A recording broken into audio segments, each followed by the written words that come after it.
29-year-old Mao is back on the hunt. It's been a while since he's felt free to do so without risking a clash with the law.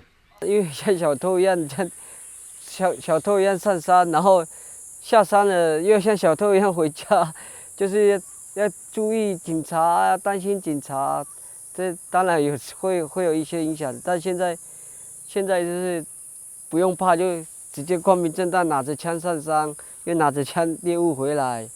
Mao is Daya, an indigenous group in eastern Taiwan. Hunters in his village are part of a pilot government project that lets indigenous communities, rather than authorities, manage parts of the woodland, including implementing Taiwan's strict hunting laws. In 1989, Taiwan put in laws to prevent overhunting and protect the country's wildlife, legislating that hunters must use registered homemade weapons and notify authorities on what they plan to shoot. The law is unpopular with indigenous communities, who say their own customs and respect for nature prevent overhunting. 60% of Taiwan is covered in mountainous forest. Most of it is government land, and it's close to these areas that indigenous people live.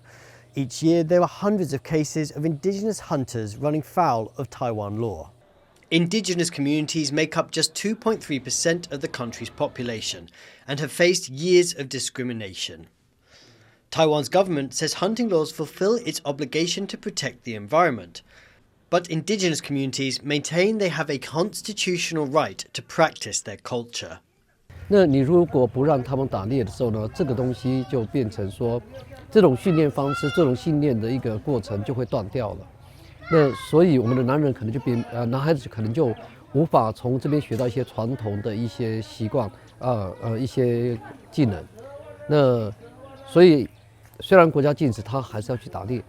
那所以呢，就会产生这样一个冲突。And that's why Taiwan's Forestry Bureau is now trying to co-manage the forest with indigenous communities in a bid to bridge that divide while keeping the law. 黄鼠狼，然后山羌、山羊、跟雉鸡还有猴子。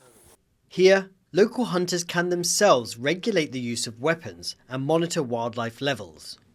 透过猎人组织，跟作为政府跟个别的猎人，它变成是一个很重要的一个中介的这个组织。然后猎人组织呢，也可以知道说，政府是愿意相信他们，去支持他们。那这些个别的猎人，他们透过这样的方式，他们也会慢慢信赖政府。那进一步的，其实猎人本身就是一个很好的自然资源的管理者，因为他对于野外的生态很了解，那他也很了解动物的习性。